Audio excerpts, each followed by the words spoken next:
Hey guys, King of Charmanders here. Today I bring to you the video on the Nargacuga weapons.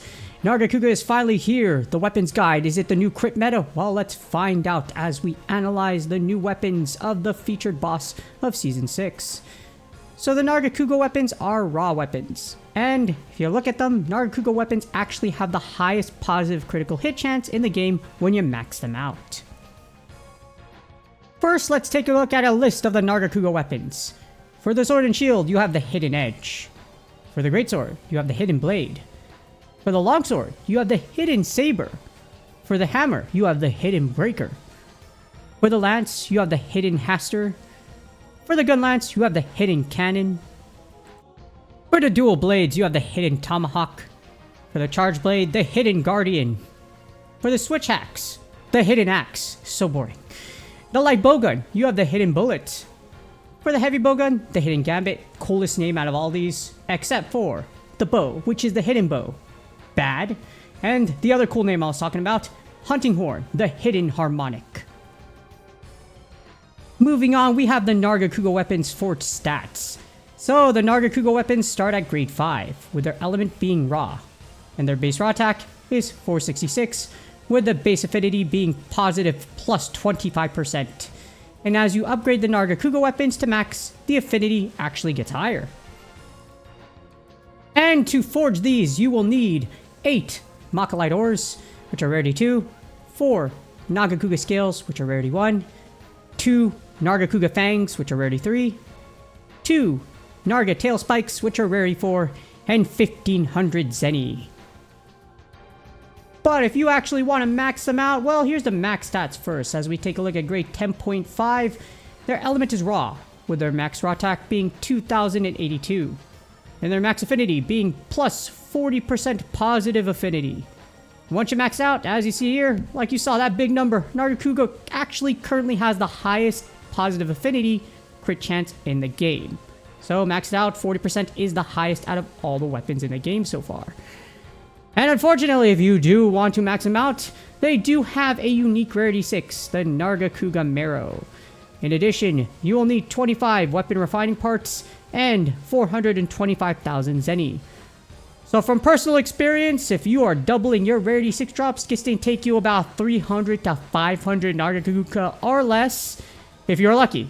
As someone with 2 max boss weapons, the Mizutsune and the Zenogre one, and the gold medals for both of them, it takes a lot of them to get all the materials to max out. So you're looking at a lot, again, unless you get lucky.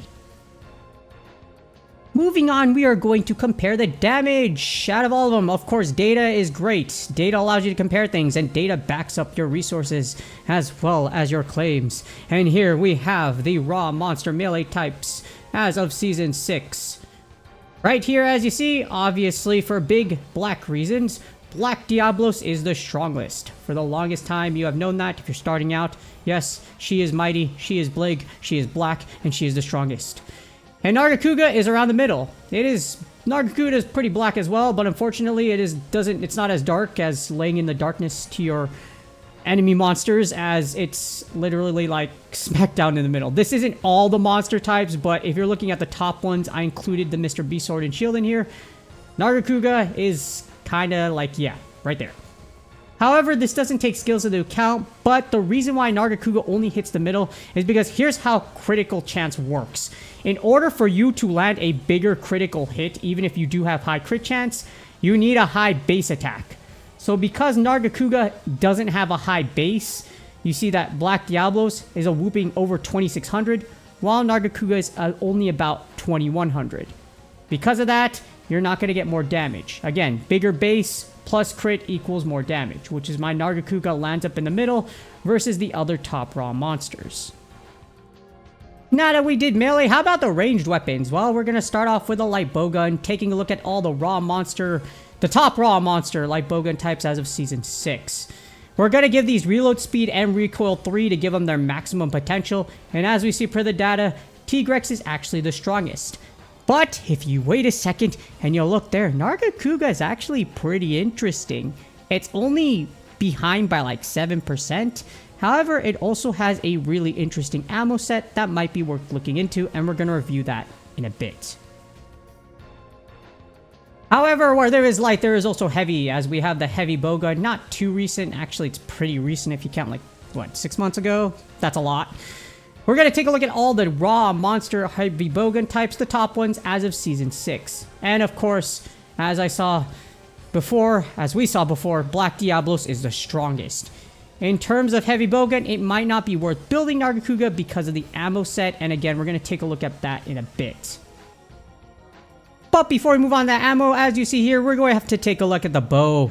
The bow is the last one standing, and if you compare the damage, we're going to compare all the top monster bow types for raw as of Season 6. And of course, as I keep talking about her because she's that beautiful, Black Diablos is the strongest, obviously.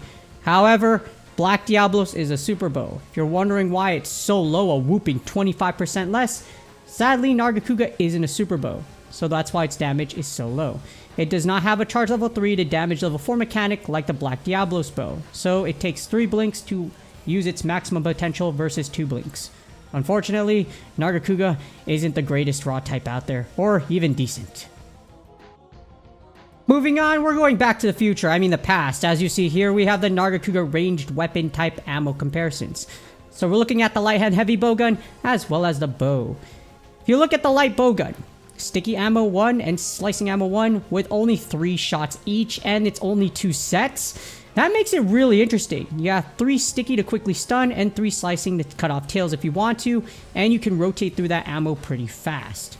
So that's why it's definitely worth taking a look at the Nargacuga light bowgun and give it a shot.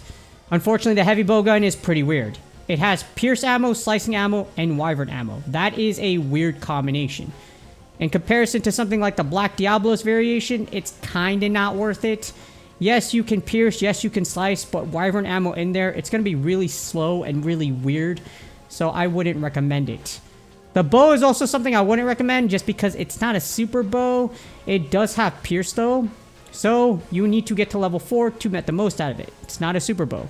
However, level 4 was buffed with the weapon rebalancing in Season 5, but still despite that, again, totally not worth it. Just go for Black Diablos when the event comes out. She will be much better for you.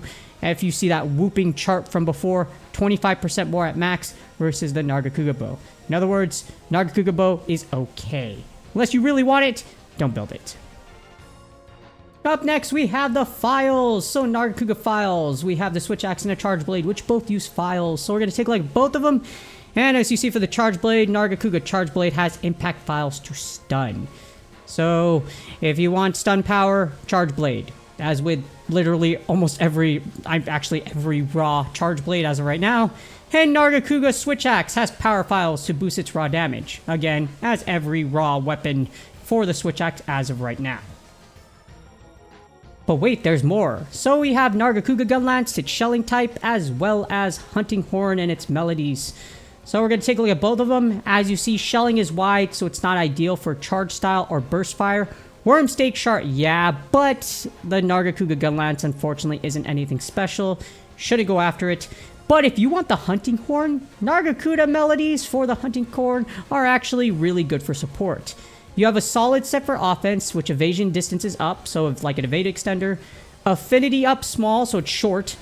A short affinity up, so short boost on your affinity. And a solid special replenishment gain for your long melody. So again, it's a very interesting one, and maybe the Hunting Horn might actually be worth it, because you know that critical boost, which is the most out of all of Season 6.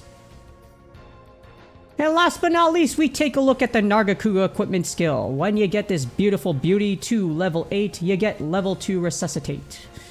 So, as much as I am no longer a Resuscitate hater, I do believe it has a place in the meta now because it has so many options.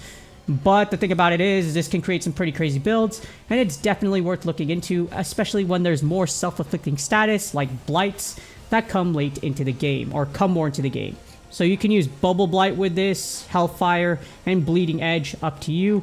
But with the weapon, you can get Resuscitate level 5 with only 3 weapons, or, 3 pieces, or no, 2 pieces, no, that's right. 2 armor pieces, or 1 armor piece if you happen to get Resuscitate as a Drift Smelt in the future. So, again, definitely worth looking into for the Resuscitate builds, and might be worth playing around and having some fun with. But not just having fun, but factually will do lots of damage.